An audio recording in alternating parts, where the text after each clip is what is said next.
This building here, I call it Occidental. There's a reason I call it Occidental, but there's an entrance to the apartment building above the grocery store. It's giant, and then there's the entrance over here, the second thing on the left, and the exit was further south, if you will.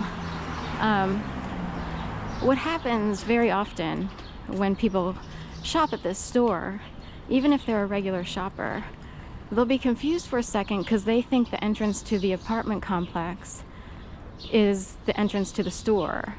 It's hard to explain. Even if you've been here a million times, your innate desire is to go into what is actually the entrance to the apartments.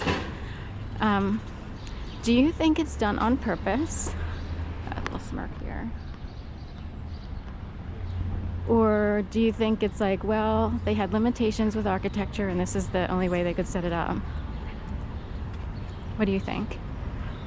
Please leave your response in the comments below, comment section. So, I just know that every single time there's this strong pull and desire to go in the middle door as if it were the entrance, because it would be like the exit and the entrance. You would think they would be next to each other. And then there's this other thing, and you would think that the actual entrance to this supermarket, or it's a mini heirloom giant market, grocery store, and the one that's further away, you would assume would be the apartment entrance. Now, if you live in the apartments, I guess you're just sort of between these two doors of the giant market, supermarket, which is really a mini express-ish heirloom market. Do you think any of that was intentional for the greed and the tactics, the strategy of certain types of people, the builders of that whole building, and is Giant part of that group? So I use the word Occidental, and I still have to look up exactly what it means, but there's an Occidental college on the West Coast. I knew someone who might have been a professor there or attended there for some reason.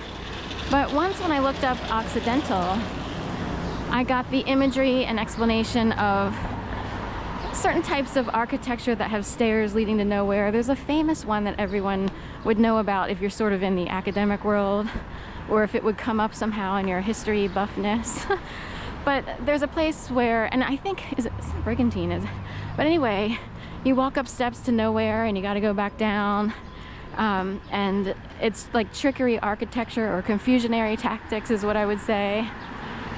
So, you know, I know there are people who confuse a little bit on purpose if they're trying to hide from, say, you're stalked relentlessly, and you would need an Occidental setup, or arrangement, a consensual arrangement to confuse your predator and stalkers. So that I would agree with. But say people do it because they just love to mess up other people's brains.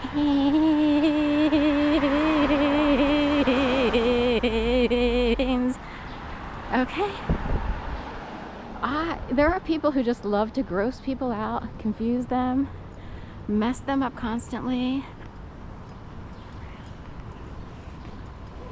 And most of the time, the intentions are bad. For some reason, they learn that this is what they do to maybe get ahead. And it never gets caught. You know, I'm always thinking of a workplace, like a normal workplace environment. And, you know, basic good professional people are supposed to outnumber the scoundrels and the yucky people. But say people do stuff that's hard to prove, or you get outnumbered because you wound up in a workplace that's owned by scoundrels and they celebrate and reward scoundrels, like North American Publishing Company. There you have it. Or people who play a game, and they do orchestrated skits, setups, and you're like, am I in an actual office, or am I working for people who wished they were in theater and made money in theater on Broadway? Which is it?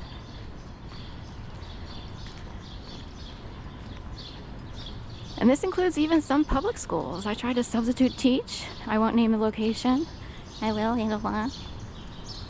And I would do private over public any day. Because everybody thinks they're supposed to be part of a theater group. Everybody failed theater. Wound up having to take their act on the streets.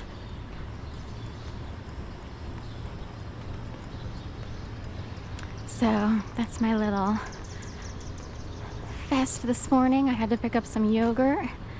I ended my run of close to 2,000 mandarin oranges consumed with dark chocolate hummus, starting in November, ending about 2 or 3 weeks ago.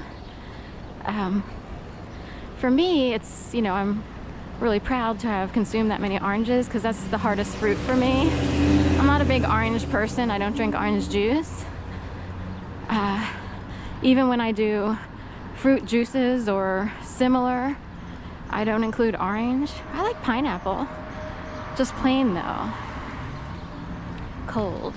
I wouldn't mind it like on, you know, I don't really eat that much pizza, but I would eat it on a pizza or a sloppy joe or something.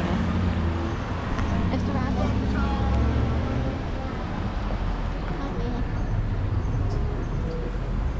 This rabbit coffee place showed up, and I gotta tell you, I'm wondering why it's here because not here on this corner, but was it a west or east of here? On a corner just like this, in a home similar to that, or was it a block back? Somewhere I actually took care of a rabbit many, many years ago when I was pet sitting on the side, or, you know, checking in on dogs, cats, any pets. A young woman who attended University of Pennsylvania as a graduate student. She was super nice. She's like, oh, that's cool. You know, I wish I could do this to earn a living or earn money. You know, I was doing it on the side back then. And I took care of her rabbit. Cute thing, although she did kind of caution me. And she said, just be careful. You can let him out. The thing is, he likes to go under the bed, you know, especially, you know, if he doesn't know who you are. So he might go under the bed and it's hard to get him out. She had a 2-story, and there's a lot of old homes here. So, you know, old hardwood flooring, this, that, and the other, spiral staircases. Anyway, and I think it's interesting. I love this house. It has all these unique bird houses. Ooh, we have a bug. Did they get that from the person who passed away? They have a huge spider above the door. I don't know that I noticed that before. Ironwork. Someone who lived down on 25th by Locust Park had all kinds of stuff like that. Like he was a, you know, arachnid person, or what's the word when you're a bugologist person? There's a whole word for that. And his whole fence had all these bugs worked in, ironwork. But anyway, I took care of that rabbit. He did get stuck under the bed because I wanted to let him out. I felt so sorry for him. But I think I only let him out once. She was only gone for like 3 days or something.